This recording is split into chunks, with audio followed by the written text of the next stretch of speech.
Hey everybody, in this video I want to talk about Microsoft Copilot for security. And like all of the other Copilots we see, its goal is to help you in the various activities, in this case around the security ecosystem, which, let's be honest, can be fairly complex today. There's been a lot of effort by Microsoft to consolidate some of the interfaces around the complete security suite, but there are still some fairly significant learning curves to be effective in those tools. And so one of the key goals when we think about generative AI is how can it help us be effective faster, help us understand some of the things we're seeing, help maybe suggest some next steps. And so we want to dive into what does this mean for Microsoft Copilot for security. But I want to, as always, take a quick step back to just refresh what the generative AI really means when we think about its interactions with all the different Microsoft solutions, in this case specifically the Copilot for security. So we always talk about a large language model. Now remember that large language model, in this case we always talk about the GPT from OpenAI. So this large language model in this case was trained by OpenAI. This gives us this nice large language model, for example, GPT something. Maybe it's 3.5, maybe it's 4, 5, 6, whatever that may be in the future. And so this model was created by training it mostly on public knowledge, maybe on some licensed content, maybe book libraries.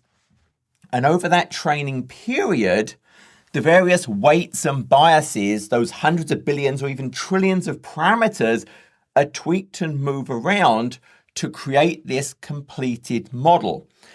Now, that training took months over clusters with 10,000 GPUs, so huge amounts of GPU capabilities. In fact, the newest cluster that Microsoft built for OpenAI training is now one of the biggest supercomputers in the world. So you get the scale that goes into and the time it takes to train one of these models. And so once it's trained, think of this model as read-only. It's not being tuned or tweaked. You're not adding data into it. It's not practical to do that. So you can really think about, hey, this model has been created by OpenAI, and then Microsoft take the trained model and deploy it in different regulatory, different regions, different boundaries for the different purposes. Hey, maybe I want it in the Azure OpenAI service. Maybe I want it for Copilot for Office, Copilot for security, Dynamics, etc., etc. So they take the trained model, which is read-only, and deploy their own instances. Now, what that trained model does, and I say all it does, but it's pretty amazing what it's able to do with that, is I give it a prompt. So I give it some input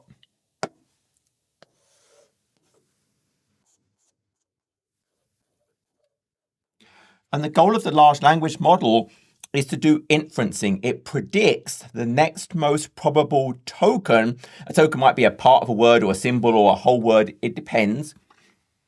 But it predicts the next most probable token out of a probability distribution of all of the tens of thousands of possible tokens that should follow. And then the next most probable and the next and next and next until it reaches the end of sequence token and its response is complete. So I give it a prompt and it does its inferencing to predict the next and next and next tokens until what you get as the output is the response. Which is why you see with large language models, when you interact with them, you kind of see bits of word appearing one word at a time. It's inferencing the next most probable token and the next and the next. So you're not retraining this. We cannot add bits of knowledge practically into these models or change the behavior. This is the standard model provided by OpenAI in those secured and regulated environments. And so the only way we can impact how it responds and what it can respond with is via this prompt, which is why you see a lot of talk around prompt engineering.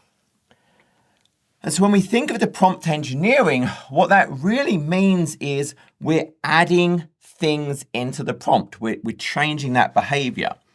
And so it's very common you'll hear about a system prompt.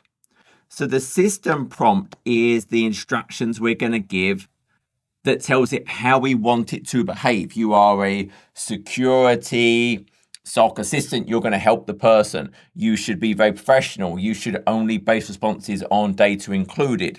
So it's how we want it to behave. I have something called FewShot, which is where I can give it example interactions. If you were given this, the assistant, which is this, response would look like this. And you give it a few of those examples and then present it with what the user prompt actually was. And it should now continue that type of response. You're giving it examples.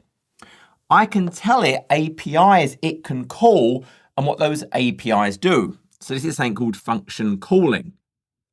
The ability for the large language model to basically generate a plan.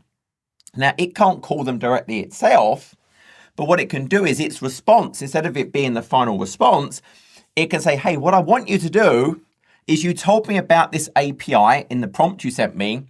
Here's a plan. I want you to go and ask via that API this command and then send me back the output. So we can tell it other things that are available. We can describe functions that it can call. And then the whole point of really what Copilot for Security is, you'll hear about the idea of orchestrators and planners for large language models that make them behave and really bring them into a usable set of functionality for many different purposes. So think of this as a giant orchestrator that takes what the user enters and then does things to that prompt and can do post-processing and all these wonderful things to make it a true useful assistant, in this case for security. So it can describe functions that large language model can call. And probably one of the biggest things is RAG, Retrieval Augmented Generation. We're going to go and retrieve some additional data. So I can think about, well, there's a whole sets of different data. And when I think of security, that could be logs, that could be events, it could be policy information. And obviously in the ecosystem we think about, well, that could be things like Defender, XDR, that could be things like Sentinel, which of course is now part of that unified SOC platform. It could be Entra, Intune, Purview, Defender for Cloud. The list goes on. There's all these different sources.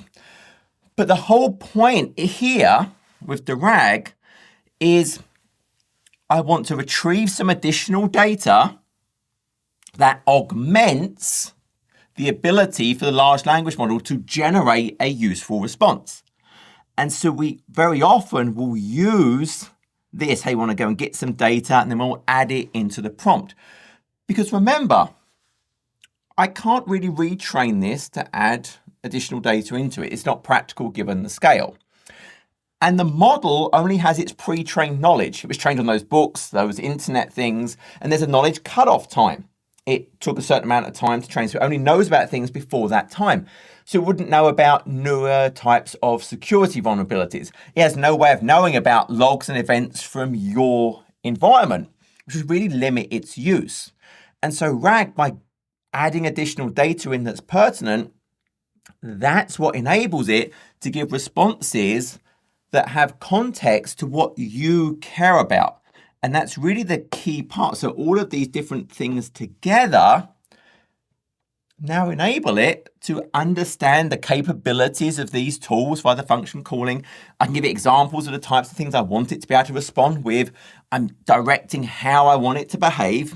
And when I'm doing those interactions, I can go and get the right logs and events and policies and other things from all these data sources. And again, there's a lot of this. Feed it into the prompt so it can generate those responses. Key point though, this is a read-only thing. It's not being retrained on your data or anything like that.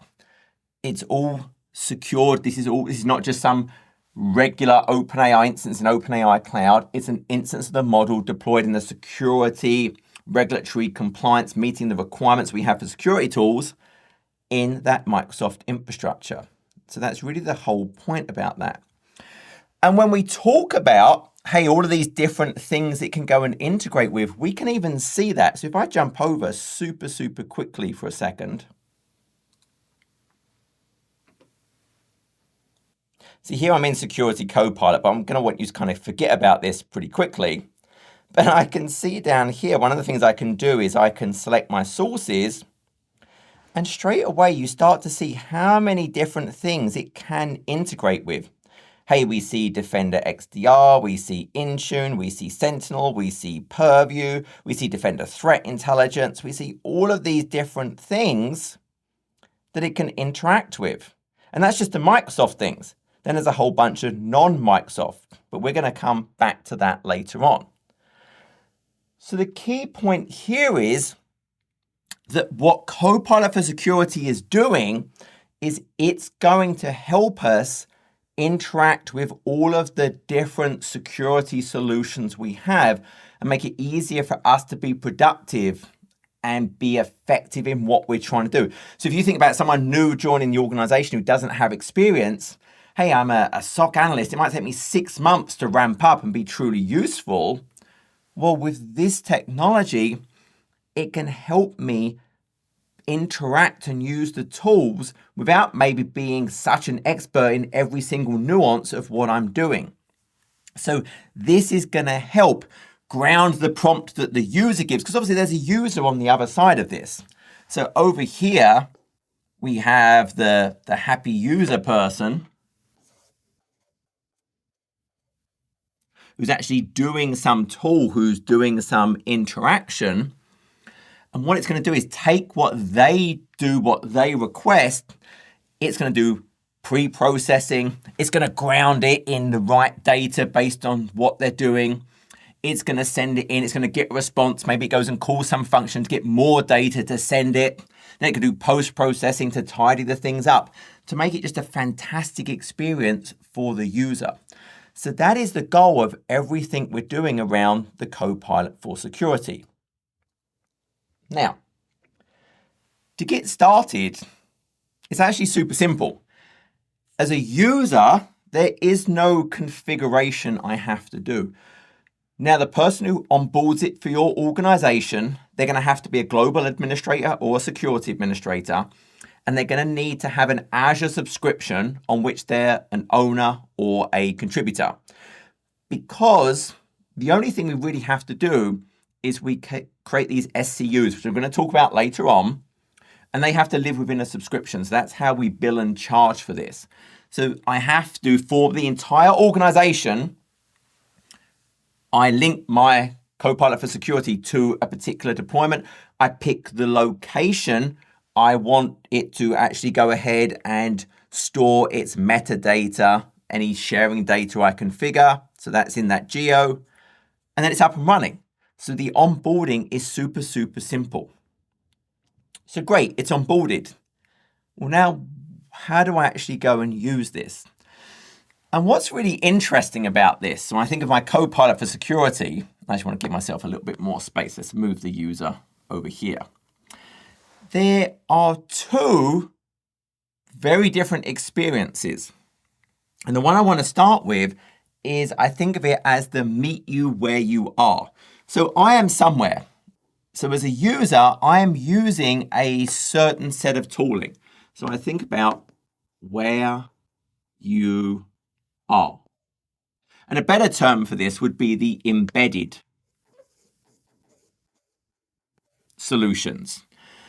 And what I mean by that is you can think about, hey, I am using Microsoft Defender. I am using Intune. I am using Entra. I am using Purview. Kind of the list goes on. And the goal here is I don't have to really understand prompting. I don't need to know, well, what do I want to be doing? I am just using a certain tool. I'm in the Defender portal, so that unified SOC for Defender XDR and Sentinel, or I'm in Intune's portal, I'm in Entra's portal, I'm in Purview, whatever that is. and I'm doing something, and maybe it's not obvious what this means, or I need a bit more help, or what should I do next? And so Copilot for Security is going to meet me where I am. I'm doing something, I'm in a tool, and it's just going to be there, being willing to help me with whatever that is. And so what I wanted to do is let's walk through a couple of those so you can see that by example. So we'll start with the Defender. So let's jump back over. So if I'm in Defender, for example, now I'm only going to show one type of thing, but one of the biggest challenges we ever face is obviously incidents. Incidents can have massive amounts of information. So if I just go and look at the various incidents in my environment, and I'm going to try and search one, and actually to save a bit of time, I'm just going to jump. I bookmarked it already. So I'm looking at an incident.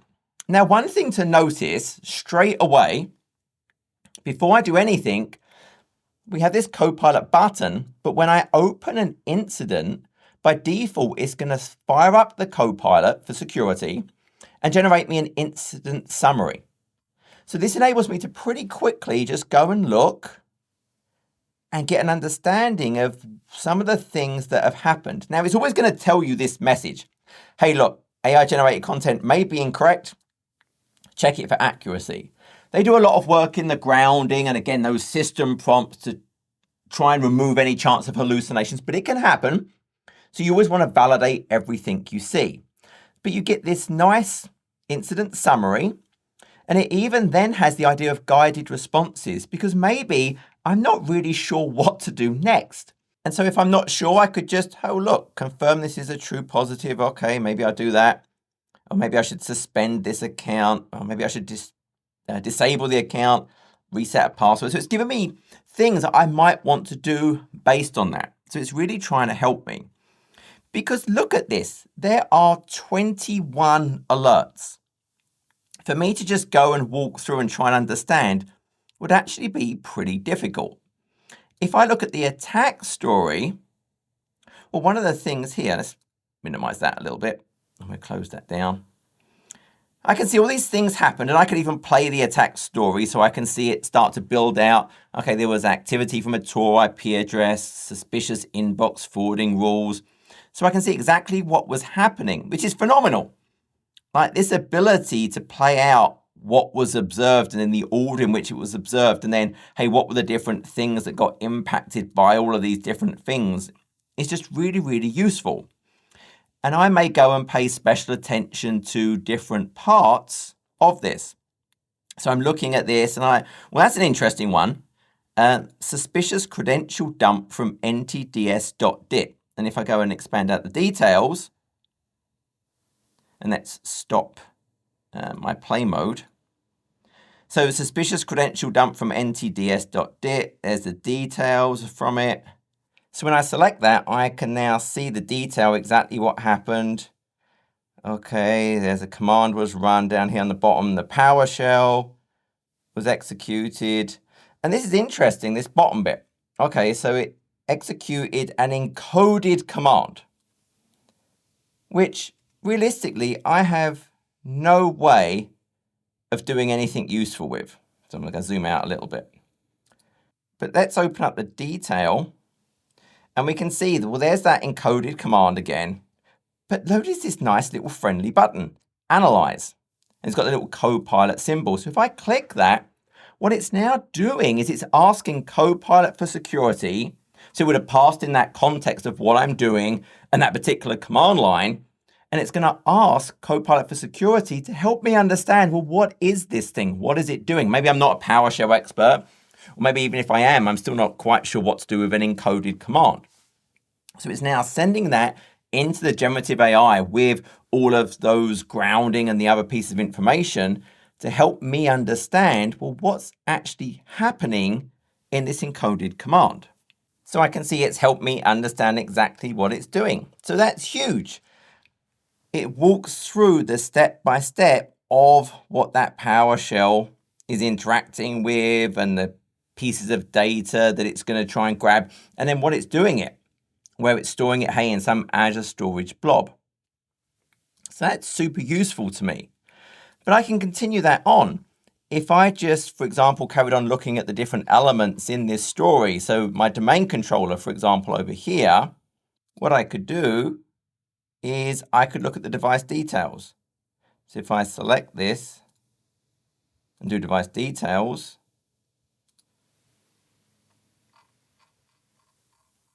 here I can see the information about that machine. But once again, what I've got here is this nice little summarize button. So this will actually go through, and in this case, it can pull in data, for example, from Defender, from Intune. It can chain multiple prompts combined into one data output. And I don't need to know anything about these particular tools. It's just going to show me a really nice summary of the key security related information, including things like the vulnerable software. So here we can see, well, it's got things like, well, the tamper protection is turned off and cloud connectivity has failed, a bunch of things. And then down the bottom, it has, well, vulnerable software. I've got information about that as well. So it really helps me quickly get an understanding of what do I care about that machine. We'll also see useful information here.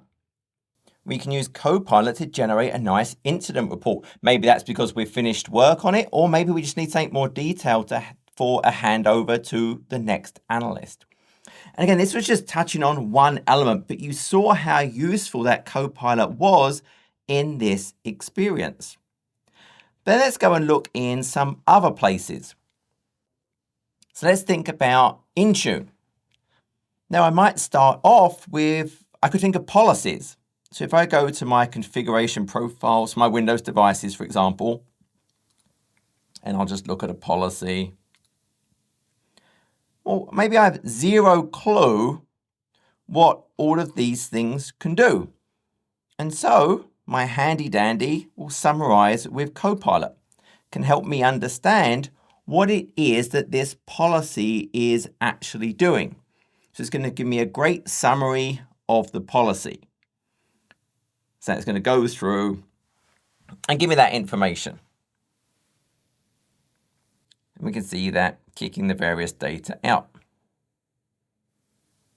It gives you information about maybe the applicability of it, how it's being assigned, etc. Okay, that's great. What about, though, I'm not really sure what I'm doing.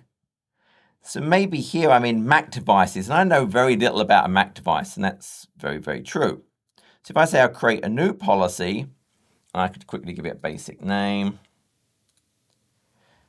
And I have to go through and configure the settings, but I don't know what this means. Well, notice I have a little Copilot superpowered tooltip. And if I select this, well, now it's going to use Copilot to help me understand exactly what this particular setting does within this macOS compliant setting.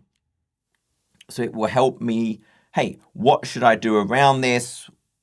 Maybe how do I want to configure that? And there we can see it's given me that nice guidance. Likewise, it can help me when I'm actually looking at devices. So if I go back to the Windows devices for a second, and we just look at one super quick. There's a huge amount of information here. But notice straight away at the top, it's talking about how Copilot can help explore the device compared to another device, analyze error codes with the device. But if I just start with explore the device, it gives me a whole bunch of options. So one of these is, we'll summarize this device for me. So we'll go and take all of the information about the device and give me information about it. And notice what's nice here is it's even telling me, hey, look, this device is non-compliant. And it gives the detail of why. It has follow-up prompts. Show apps on this device, show policies assigned, but I can also click this little button to get more options. So if I click the little button, well, I might want to compare it with another device. So then I could just type in another device I want to compare it to, for example. So I might say CPC MS Got UY 0. And then I could say, what do I want to compare about it? I'm just going to skip that because I want to save a little bit of time. But we can see how Copilot can help us in here. If I was in Entra and I'm looking at risky users, for example, and again, the number of places this where you are, the embedded experience is growing over time. But if I was to look at a risky user, for example, well, straight away, it's generating a summary by Copilot. It's going to go through all of the different information here and generate that summary. So 2 recent risky activities, both high risk, leaked credentials, and Microsoft Entra threat intelligence. And it gives me details on those, gives me ideas of what I could do next, other helpful documentation. So it's giving me things to help. If I was to look at Defender for Cloud, I could look at recommendations, for example, and maybe I'll just pick one of these. Storage accounts, public access should be disallowed. And maybe I'm not 100% sure what all of this means. Well, there's a summarize with Copilot. And to be very clear, when it's this summarize with Copilot button over here, I'm using Copilot for security. That's different from the Copilot button up the top, which is the Azure Copilot. So they are different in this context. But that would go through and give me information about this particular recommendation. And then give me what should I do next, etc. We can kind of see I've run that before. So these are just some of the experiences that are meeting me where I am. And that's the point of this. I don't really even have to understand the concept of security for Copilot. Some nice person has set it up for my organization. They've linked it to those SCUs. We have a certain amount of generative AI capacity and compute ability. And I'm just using it where I am within whatever tooling I have. But behind the scenes, this obviously is talking to Copilot for security. So the second experience we have is Standalone. So we also have the Standalone experience. So this is an immersive experience, the securitycopilot.microsoft.com. Now I need a little bit of prompt engineering knowledge here because we can just go and feed it prompts directly to get what we want. It has capabilities like natural language to KQL, and we'll see that in a second. And the whole point of when I'm using this in a standalone, my interactions are within a certain session. So I can have multiple sessions doing different things. And in reality, a lot of these interactions, they were actually creating a session that I could have hopped off into if I wanted to go and dive into more detail. So all of the things I'm doing, I'm going to have this standalone experience. And we have prompts. So I'm having these prompts to go and interact. Now, we already saw it when I was trying to show you all the different things it can integrate with. But we select plugins.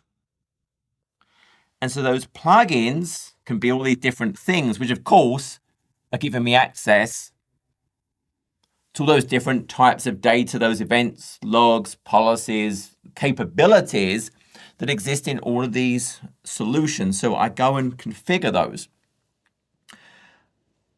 But we're not restricted to just the Microsoft things. So let's dive in and look at this. So if I go back to that first screen, so I'm in securitycopilot.microsoft.com. Now notice it's actually telling me about sessions. Now that top screen has been changed. I can actually go and view all my sessions, and you can see all the different things that I'm doing. So all of those interactions I've had, I could just go and select one of these, and now I'll be within a session that was doing that generative AI based on that information, and I could do further interactions from here. So that's absolutely available to me. But I'm actually going to jump out and start a new session.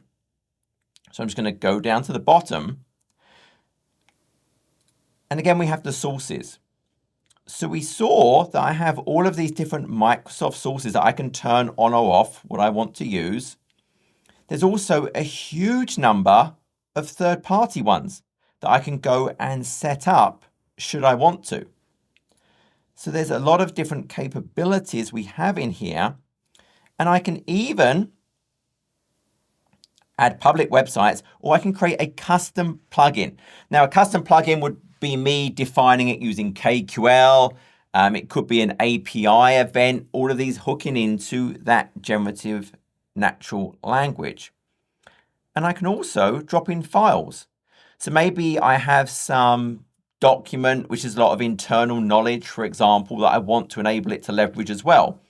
And we can see here, it could be a docx file, a PDF, a text, a markup file, up to 20 megabytes of files I can upload for my personal set of interactions that I want to do right here. So I can go and configure what are all the different things I want to leverage, and then I can use this.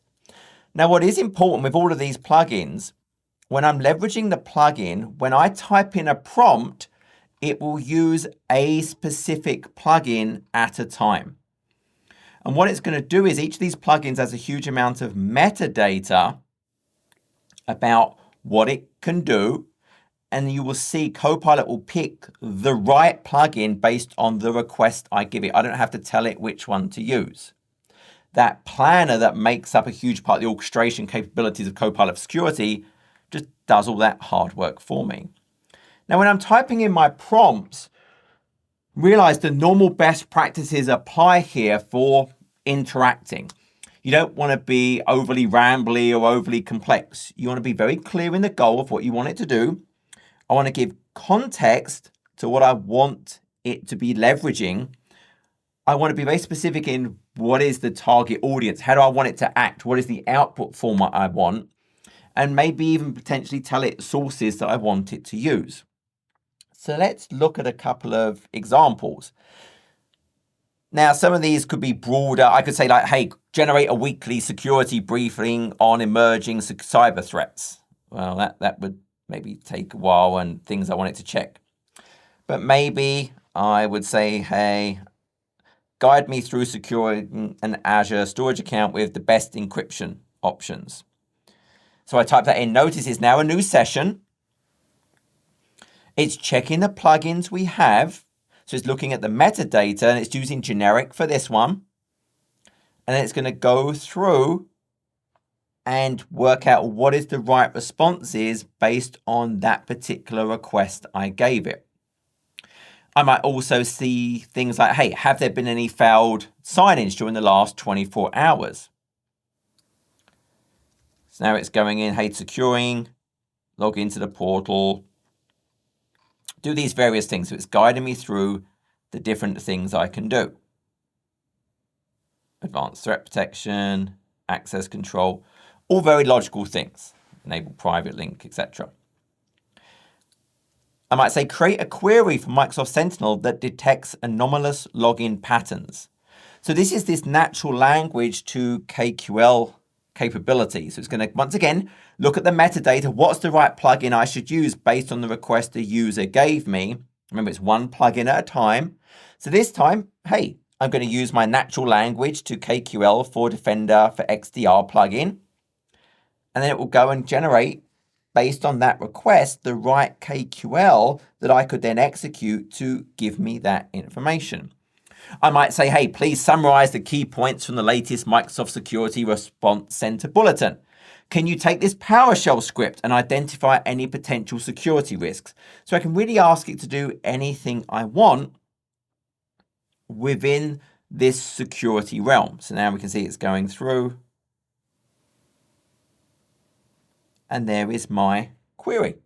I could now go and run. And it's describing what it does. It gives me references to everything it's doing. So it's just a really great experience. So realize these are all individual prompts. But another thing it has is the idea of a prompt book. And this is where you have a chain of prompts.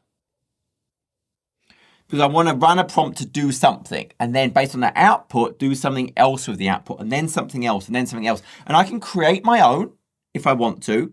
And there's actually a bunch of them included as well. So we'll jump back over again. And we'll just actually head back to my main screen. And we can see them right here. It's in the middle of the screen. Get started using these prompt books. And I can scroll and look at different things. But we can see some nice ones. Oh, a threat actor profile, a vulnerability impact assessment. But I can click down here, these prompts.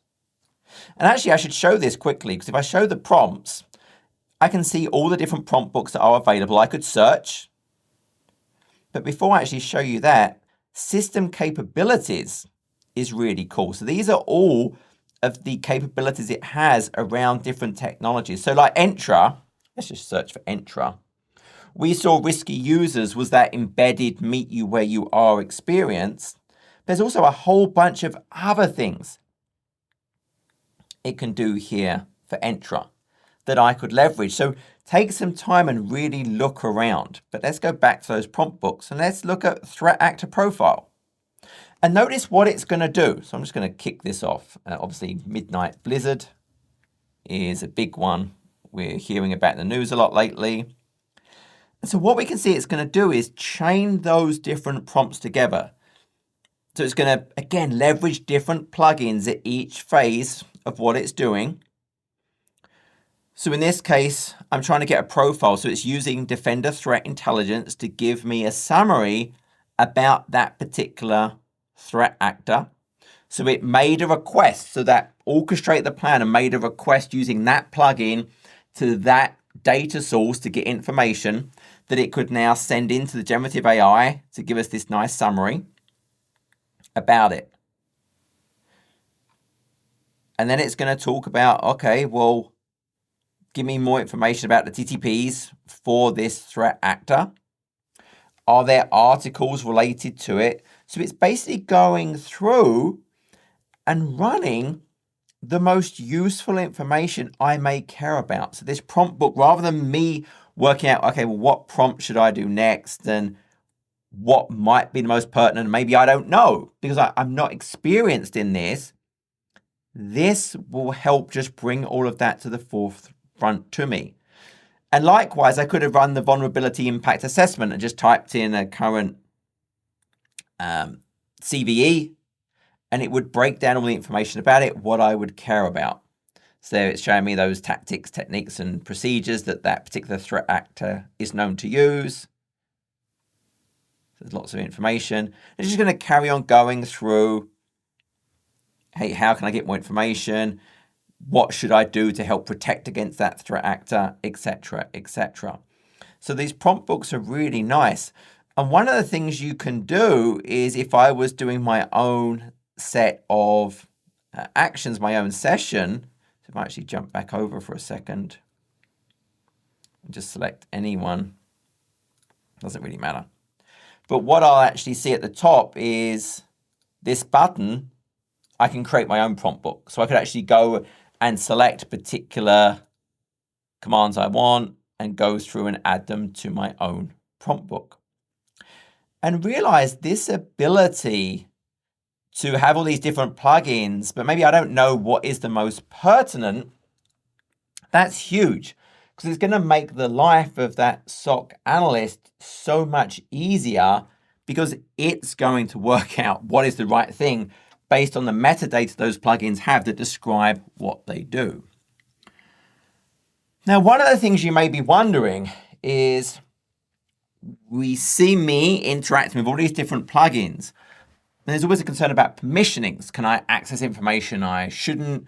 I'm able to maybe trigger something that I shouldn't be doing? No. The way nearly all of the interactions work is this is acting on behalf of. So it's my ability in each of these tools, my permissions are what applies. This is not giving me permission to anything I don't normally have. It's the same for all of the copilots.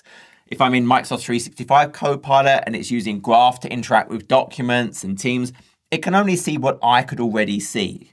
That's exactly the same here. It's an on behalf of. Now, the only exception, all of the Microsoft plugins are this on behalf of.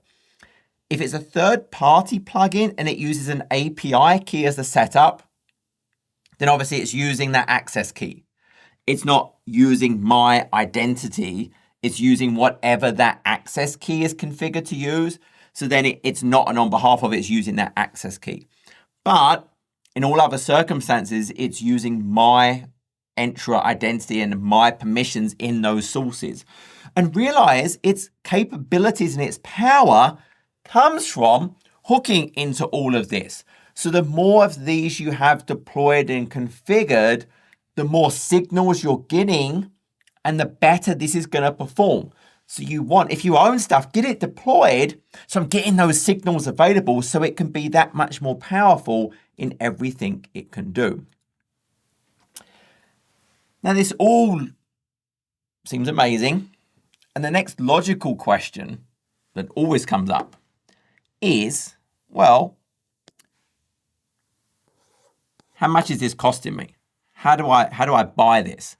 And we buy this with SCUs that I mentioned before, Security Compute Units. Now, this is hourly. So I purchase a certain number and I get that amount of compute capacity per hour for my Security Copilot interactions. Now, this can be between 1 and 100 per hour. And the recommended is a minimum of 3 for useful interactions. If we jump over to the pricing page for a second, and its price per hour is $4, so that would be $2,900 per month. That's just the regular standard pricing. And again, it's that recommendation of 3 per hour to start your Copilot for security exploration. Now, one of the things it does is if you have the Copilot owner permission, which we're going to talk about in a second, it has a full usage report so I can see. Now, realize this is provision capacity. So if I think about, okay, well, I buy 20 of those, what I'm paying for is that. I'm paying for the 20. Now, if on any particular hour, so some users, yes, I'm hitting that maximum and I'm doing 20, that I'm paying for what I'm using. But if there's an hour I'm only doing 10, I'm still paying for 20. It's a provisioned amount of capacity. Now, I can change this whenever I want. So I could write a logic app maybe, and I can change that provisioned amount of capacity. Maybe I know I'm busier at certain times, like during the day. So I could modify this based on what I expect to be doing. Now, today at time of recording, there is not an API to see the same picture I can see through the usage within the portal. So maybe I could scrape it visually, but I think that will be coming. So then maybe you could actually adjust based on what you're using. But today I could write something to modify the number I have based on what my expectations would be at that particular moment in time. Talking of this then, you may say, okay, that's great, but I don't want everyone in my organization to be able to use my SCUs that I'm provisioning because I configure this at an organizational level. Now, by default, everyone gets the Copilot contributor role, which I may not want. So I could take that away and be more specific in the roles that I give out to particular groups. So to use the Copilot for security capabilities, my user has to be granted one of 2 roles. It's either Copilot owner or Copilot contributor. And again, by default, everyone gets this, but you might take that away and be very specific to give it to particular groups of people. So I have to give that assignment to the users I want to be able to do that. And the documentation goes through those roles. So if I go and look at the roles, Hey, I can see there's the two roles, Copilot owner, Copilot contributor. I am a Copilot contributor, which is why I could not show you the usage dashboard, because that's a no. I can't control capacity management. That's a no as well. But hey, look, there's lots of yeses. I can run Promptbooks. I can create sessions. I can manage my personal Promptbooks. I can share them. I can select my language. And so most for the just users, you're going to grant them Copilot contributor. And it's telling you here, hey, by default, everyone has Copilot contributor. Consider replacing that. So I probably would want to do that, especially if I'm being more mindful of my budget and I'm buying those SCUs. I probably don't want everyone being able to consume that. I'd want to be a bit more specific with those people. But I mean, this is it. The whole point, like all of the other Copilots, it's to help me be more productive faster with the Microsoft security ecosystem. But as we saw, I can also plug into those third-party components as well. So I can have it meet me where I am. Hey, I'm in the Defender combined SOC portal. So I've got Defender XDR, I've got Sentinel. I'm in Intune, I'm in Entra, I'm in Purview. The list goes on and it's growing. And it's just going to add capabilities that make sense for the current context of what I'm doing. We saw how easy it made it for me to understand that particular incident, to help explain that PowerShell script to me, help give me guidance on what I might want to do next, generate nice reports to help in handovers or at the end of the event, help me understand policies and devices, this risky user. And then there's the standalone experience, where I can run individual prompts and it will automatically select the right plugin based on the metadata it gets from those plugins of which one it should use. There's Promptbooks that give me entire sequences of prompts to give me the complete story of what I care about. It's running as me, so I can't do things or see things that I couldn't see anyway. We have these security compute units. That's the amount of interactions with that generative AI that I can do at an hourly basis. And to be able to use it, I have to have the Copilot owner or contributor roles. So it really is phenomenal. I mean, we're just starting to scratch the surface of what it can do. But from the customers I've interacted with, it helps them get productive so much faster, and new people can come on board who maybe don't know the Microsoft security tools as well. I can ramp up. So I'm a SOC analyst. It's just phenomenal. I'm trying to understand what's happening. It's phenomenal to help me understand and guide me in what I want to do. And it's always using that latest evergreen Microsoft information. So we're not worried about stale data. It's constantly going to the very best quality information that I have. So again, it's helping me understand. I want as much of this as possible to get as many signals as possible to have the most complete picture. I hope that was useful. Until next video, take care.